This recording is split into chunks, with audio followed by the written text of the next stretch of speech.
Good morning ninth class. बेटा कैसे हैं सभी बच्चे। आज हम वर्कशीट नंबर 65 के बारे में डिस्कस करने वाले हैं। बेटा हमारा जो वर्कशीट नंबर 65 है इसमें जो हमारा एक नया चैप्टर शुरू हो रहा है, जिस चैप्टर का नाम है कार्य तथा ऊर्जा। इस चैप्टर के अंदर हम कार्य के बारे में पढ़ेंगे। देखो कार्य, काम, इंग्लिश में जिसे हम वर्क बोलते हैं, इसके बारे में आप डेली ही पढ़ते हुए आए हैं पढ़ते हुए। आप डेली मम्मी से भी सुनते रहते हैं कि अपना काम समय पे पूरा करो। टीचर्स भी आपको बोलती रहती है कि कार्य पूरा करो। आज हम विज्ञान की भाषा में देखेंगे कि कार्य किसे क्या कहा जाता है और कब कार्य को हम कहते हैं कि कोई कार्य हुआ है। इसके अलावा हम ये भी देखेंगे कि हम कार्य को कैसे निकाल सकते हैं या इनकी कैलकुलेशन हम कैसे कर सकते हैं। यहाँ देखिए बेटा, जब भी हम कार्य के ऊपर डिस्कस करते हैं ना बेटा, दो परिस्थितियां हैं जो आपके माइंड में होनी चाहिए। इस पूरी वर्कशीट का अगर मैं सारांश या शॉर्ट में आपको बताना चाहूँ तो इस पूरी वर्कशीट के अंदर हमें दो चीज़ें देखनी है कि कार्य दो चीज़ों पर निर्भर करता है। वस्तु पर कोई बल लगना चाहिए, दूसरा वस्तु विस्थापित होनी चाहिए। दो चीज़ें मैंने आपको यहाँ पे बताई है, बल तथा विस्थापन। बल क्या होता है और विस्थापन क्या होता है, ये दोनों ही चीज़ें हम अपनी पिछली क्लासेस के अंदर पढ़ चुके हैं। ठीक है। बल आप लोग जानते हैं कि किसी भी वस्तु के ऊपर हम कोई खिंचाव दे रहे हैं या उसको धकेल रहे हैं, ठीक है, अपनी ओर खींच रहे हैं या उसको हम धकेल रहे हैं, तो उसको हम क्या बोलते हैं, बल कहते हैं। विस्थापन के बारे में आप लोगों ने पढ़ा है कि विस्थापन की पूरी परिभाषा भी हम पढ़ चुके हैं। हमने देखा है जब कोई वस्तु एक स्थान से दूसरी जगह चलती है तो उसी को हम विस्थापन बोलते हैं। नॉर्मल भाषा में विस्थापन क्या होता है, दो चीज़ों के बीच की दूरी, दो बिंदुओं के बीच की दूरी। तो यहाँ देखिए बेटा, दो चीज़ें हमारे सामने आई है, बल तथा विस्थापन। एक चीज़ बहुत क्लियरली आप माइंड में रखना, जो हमारा बल का कार्य होता है ना, वो इन दो चीज़ों पर निर्भर करा और इन दोनों के गुणाफन। ठीक है, अगर मैं इन दोनों को आपस में गुना कर दूं तो मेरा क्या निकल आता है, कार्य निकल आता है। अब थोड़ा सा आप मैथ्स की क्लास के अंदर चले जाइए। मैथ्स की क्लास में आप लोगों ने पढ़ा होगा, कितना भी बड़ा नंबर हो, चाहे कितना भी बड़ा नंबर हो, मैं चाहे 1000 ले लूँ, 1 लाख ले लूँ, 50 लाख ले लूँ या 1 करोड़ ले लूँ, लेकिन अगर मैं उसको 0 से गुना कर देती हूँ तो टोटल मेरा क्या रिजल्ट क्या आता है, 0 आता है। पढ़ा है या नहीं पढ़ा है, जल्दी बताइए। पढ़ा है, आप लोगों ने देखा है ना कि 1 को अगर मैं 0 से मल्टीप्लाई कर दूँ तो मेरा आंसर क्या आता है, 0। 1 की जगह अगर मैं 1000 या 1 लाख भी ले लूँ तो भी उसका आंसर क्या आएगा, 0। तो इसका मतलब क्या है, जब भी हम किसी चीज़ को 0 से गुना कर देते हैं वो उसका रिजल्ट जो है वो 0 ही आएगा। तो यहाँ पे देखिए हमारा जो कार्य है वो भी इन दो चीज़ों पर निर्भर कर रहा है, तो इसका मतलब इन दोनों के गुना पे निर्भर कर रहा है। ठीक है, इन दोनों को जब हम मल्टीप्लाई कर देते हैं तो हमारा कार्य निकल आता है। अब देखो, बल या विस्थापन, इन दोनों में से अगर कोई भी एक 0 हो जाता है, यानी कि 0 हो जाता है, तो कार्य भी क्या हो जाएगा, 0 हो जाएगा। मैंने क्या बताया, दोबारा से रिपीट कर रही हूँ क्योंकि पूरी वर्कशीट के अंदर यही चीज़ें हमें डिस्कस करनी है। पहली चीज़ मैंने आप लोगों को बताई है, कार्य जो होता है वो दो चीज़ों पर निर्भर करता है। पहला है कि बल, कितना बल लग रहा है, ठीक है। दूसरा है कि कितना विस्थापन हुआ है, ठीक है। इन दोनों को अगर हम मल्टीप्लाई कर देते हैं, गुना कर देते हैं, तो हमारा कार्य निकल आता है। अब देखिए बेटा, इन दोनों में से अगर कोई भी चीज़ 0 हो जाए, ठीक है, अब देखो बल चाहे जितना मर्जी बड़ा हो लेकिन विस्थापन नहीं हुआ है, विस्थापन 0 है, दोनों को मैं आपस में मल्टीप्लाई कर दूंगी, गुना कर दूंगी, तो मेरा कार्य कितना हो जाएगा, 0 हो जाएगा। क्योंकि अभी हमने डिस्कस किया जितना मर्जी बड़ा नंबर हो लेकिन अगर वो 0 उसके साथ मल्टीप्लाई हो जाए तो हमारा आंसर 0 हो जाएगा।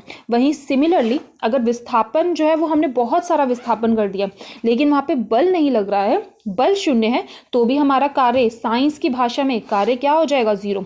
एक उदाहरण देके मैं बताती हूँ आप लोगों को। देखिए बेटा, आप लोग क्या कर रहे हैं, आप लोग एक दीवार के ऊपर धकेल रहे हैं, ठीक है, आप लोग दीवार को धकेल रहे हैं। एक बच्चा है वो सुबह से लेकर शाम तक उस दीवार को धकेले जा रहा है। देखो बेटा, इस इमेज में भी आप देख सकते हैं, ये जो बच्चा है वो सुबह से लेकर शाम हो गई है, उसको धकेले जा रहा है।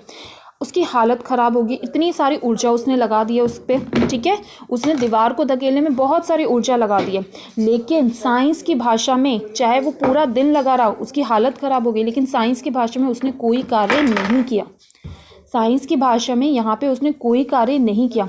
क्यों नहीं किया, देखो बेटा, बल तो वो लगा रहा है, बल तो उसने बहुत सारा लगा दिया, लेकिन क्या दीवार ज़रा सी भी अपनी जगह से टस से मस हुई, थोड़ा सा भी दीवार के अंदर विस्थापन हुआ, नहीं हुआ ना। विस्थापन यहाँ पे क्या है, 0 है। इसीलिए साइंस की भाषा में इसने कोई कार्य नहीं किया। बेशक इसकी सारी ऊर्जा खत्म हो गई, बेचारा थक हार के बैठ गया, लेकिन साइंस की भाषा में इसने कोई भी कार्य नहीं किया क्योंकि यहाँ पर विस्थापन नहीं हुआ। सिमिलरली यहाँ पे आप दूसरे एग्जाम्पल में देख सकते हो कि एक लड़की है, एक लड़की ने क्या कर रखा है, बहुत सारा सामान अपने ऊपर उठा रखा है, ठीक है, बहुत सारा सामान उठा रखा है, लेकिन वो क्या है, एक ही स्थान पर खड़ी है, एक ही स्थान पर खड़ी है, वो अपनी जगह, अपना जो स्थान है वो बदल नहीं रही है। इस केस में भी बेटा, इस केस में भी हम क्या बोलेंगे कि बल जो कार्य जो है वो क्या है, वो शून्य है। क्यों शून्य है? क्योंकि यहाँ पर भी कोई भी विस्थापन नहीं हो रहा है, ठीक है। अब देखिए बेटा, अब हम देख लेते हैं कि इसको मैथ्स के मतलब इसको हम फॉर्मूले के रूप में कैसे यूज़ कर सकते हैं। बल को हम किससे रिप्रेजेंट करते हैं? W से, कैपिटल W से हम रिप्रेजेंट करते हैं। क्यों कैपिटल W से रिप्रेजेंट करते हो? क्योंकि आप पढ़ चुके हो बेटा कि कार्य को हम इंग्लिश में क्या बोलते हैं? वर्क बोलते हैं। तो इसीलिए कार्य को हम रिप्रेजेंट किससे करेंगे? W से रिप्रेजेंट करेंगे।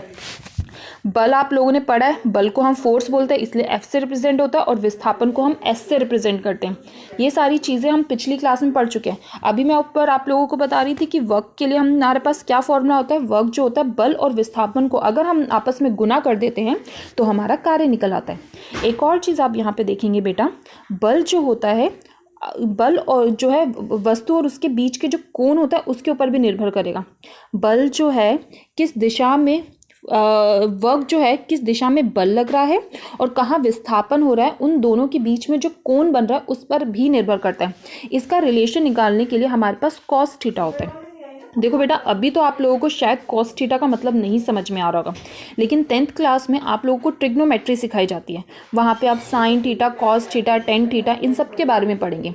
अभी आप लोगों को इतनी डिटेल में नहीं जाना है। अभी के लिए बस आप इतना जान लीजिए कि कॉस थीटा जब 0 होता है, ठीक है, थीटा यानी कि जो उनके बीच का एंगल 0 होगा, तब कॉस थीटा की वैल्यू 1 होगी, ठीक है।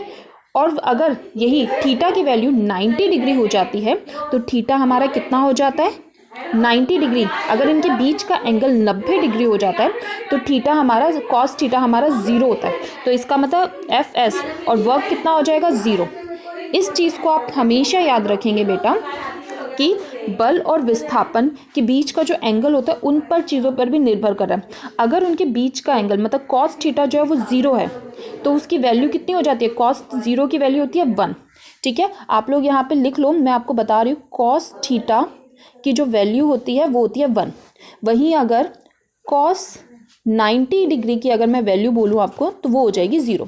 यहाँ पे हम बात किसके करें? कॉस 0 की वैल्यू है 1 और कॉस 90 डिग्री की वैल्यू होती है 0। तो यहाँ पे आप याद रखेंगे जब कॉस 0 होगा, ठीक है, इसका मतलब विस्थापन भी उसी दिशा में हो रहा है और बल भी हम उसी दिशा में लगा रहे हैं, उस टाइम पे सबसे अधिक कार्य होगा, ठीक है। वहीं अगर हम बल 90 डिग्री के एंगल पे लगा रहे हैं, ठीक है, किसी कार्य को करने के लिए बल हम 90 डिग्री के एंगल पे लगा रहे हैं तो कोई कार्य नहीं होगा, क्योंकि यहाँ पे भी देखो ये भी क्या है? गुना में हो जाएगा।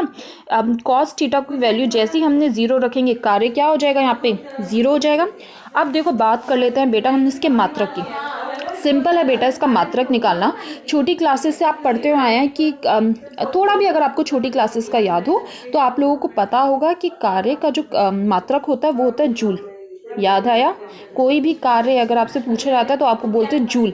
अब ये जूल होता क्या है यहाँ देख लीजिए। देखो बेटा, अगर आप यहाँ देखो एफ के हमारे पास मात्रा क्या है? बल निकालने का मात्रा क्या होता है? न्यूटन। और विस्थापन का हमारे पास मात्रा क्या होता है? मीटर। तो इसका मतलब वर्क की यूनिट क्या आ जाएगी? Newton metre. ये जो न्यूटन मीटर है इसी को हम क्या बोलते हैं? जूल। इसी को ही हम क्या बोलते हैं? जूल। तो इस तरीके से हमारी डेफिनेशन निकल के आ जाती है। यदि 1 न्यूटन बल द्वारा किसी वस्तु को 1 मीटर विस्थापित किया जाता है तो उस पर किए गए कार्य की मात्रा को 1 जूल कहलाता है। ठीक है बेटा, यहाँ तक बात क्लियर हो गई। अब हम बात करते हैं धनात्मक, ऋणात्मक और शून्य कार्य। धनात्मक किसे कहते हैं, ऋणात्मक किसे कहते हैं, ये हमने अभी पिछले परमाणु वाले चैप्टर में ही देखा है। धनात्मक मतलब यानी कि पॉजिटिव, ठीक है। धनात्मक वर्ड देखते ही आपके माइंड में पॉजिटिव चीज़ आ रही है। ऋणात्मक का वर्ड सुनते ही आप लोग याद करेंगे कि वह नेगेटिव में आ जाता है। और शून्य का मतलब क्या है कि कोई भी कार्य शून्य हो रहा है। धनात्मक कार्य क्या होता है बेटा? इसका रिलेशन अभी जो हमने देखा है ना कि W इज इक्वल टू क्या होता है? F गुना में S गुना में कॉस थीटा। यहीं पर मैंने आप लोगों को एक चीज़ बताई थी कि इनके बीच में कितना कार्य हो रहा है ये किस पे निर्भर कर रहा है? एंगल पे निर्भर करेगा। एंगल यानी कि जो ये थीटा से हम रिप्रेजेंट कर रहे हैं इस पर निर्भर करेगा। अगर ये, ठीक है, अगर ये मैंने आप लोगों को बोला ना कि विस्थापन सेम दिशा में, दोनों की दिशा सेम है, जैसे कि स्कूटर, एक छोटा सा जो खिलौना होता है, यहाँ पे देखो एक बच्चे का खिलौने का एग्जाम्पल दे रखा है, जो आप देखते नहीं थे, डक होती है, घोड़ा होता है जिसे बच्चा खींचता है। अब देखो बच्चा जहाँ पे विस्थापन कर रहा है और जहाँ पे बल लग रहा है, दोनों की दिशा क्या है, सेम है। बच्चा भी उसे उसी डायरेक्शन में खींच रहा है जिस डायरेक्शन में घोड़ा चल रहा है, जहाँ पे उसका विस्थापन हो रहा है। बल भी सेम जगह पे लग रहा है, सेम दिशा में लग रहा है, और विस्थापन भी सेम दिशा में हो रहा है। यहाँ पर जो कार्य होगा वो घनात्मक होगा। कार्य कैसा होगा, घनात्मक। लेकिन वही कार्य अगर हम फोर्स, बल कहीं दूसरी दिशा में लगा रहे हैं और विस्थापन अगर विपरीत दिशा में होगा, तो उस टाइम पर हम क्या बोलेंगे कि कार्य कैसा होगा, ऋणात्मक होगा, यानी कि नेगेटिव में होगा। समझ रहे हो? उदाहरण के तौर पे देखो, आप सामने से है ना एक बॉल आ रही है, बॉल को रोकने के लिए उसकी दिशा क्या है, सामने की तरफ बॉल आई। आप लोगों ने क्या किया, आप यहाँ पे खड़े हैं, आपने इसको रोका, तो आपने बल किस दिशा में लगाया, विपरीत दिशा में लगाया। बॉल आ इस दिशा में रही थी, लेकिन आपने बल कहाँ लगाया, विपरीत दिशा में लगाया। तो इस केस के अंदर जो उस पर विस्थापन विपरीत दिशा में लगेगा। ठीक है, तो यहाँ पर विपरीत दिशा में कार्य हो रहा है, तो यहाँ पे कार्य ऋणात्मक होगा, यानी कि उसके ऊपर माइनस का निशान आएगा। समझ रहे हो? अब हम बात करते हैं कि बल जो है वो शून्य कब कहलाता है। मतलब हम कार्य कर रहे हैं, हम ऊर्जा अपनी खर्च कर रहे हैं उसमें, लेकिन फिर भी साइंस की भाषा में हमने कोई कार्य नहीं किया। ऐसा कब होगा?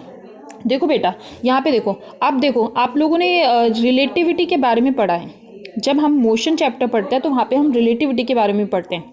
ठीक है, यहाँ देखिए बेटा, उदाहरण देख लीजिए, पृथ्वी के चारों ओर चक्कर लगाता एक उपग्रह, कूली के सर पर बोझ।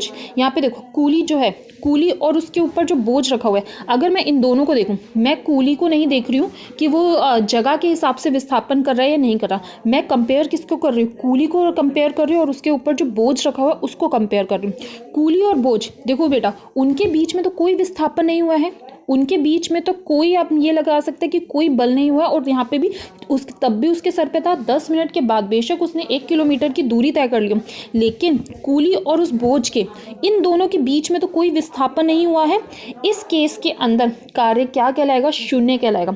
इसका मतलब क्या है, कार्य भी क्या करता है, निर्भर करता है उन दोनों के बीच को, मतलब हमें दोनों की परिस्थितियों को कंपेयर करना होगा।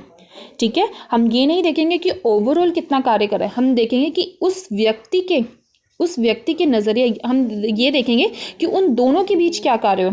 यहाँ देखो, कूली ने बहुत सारा काम किया होगा, हो सकता है कि पूरी ट्रेन से लेकर वो 1 किलोमीटर की दूरी तय कर गया, लेकिन कूली और उसके सर के ऊपर जो बोझा रखा हुआ है, अगर हम इन दो चीज़ों को कंपेयर किए तो उन दोनों के बीच में कोई भी विस्थापन नहीं हुआ है, उन दोनों के बीच में कोई कार्य नहीं हुआ है। तो ये किसका उदाहरण हो जाएगा, शून्य का। ठीक है, इस परिस्थिति में कार्य कैसा है, शून्य होगा। इसी के साथ हम ये वर्कशीट बेटा ख़त्म करते हैं। अगली वीडियो में बनाऊंगी जिस पे हम क्वेश्चन आंसर्स के बारे में चर्चा करेंगे।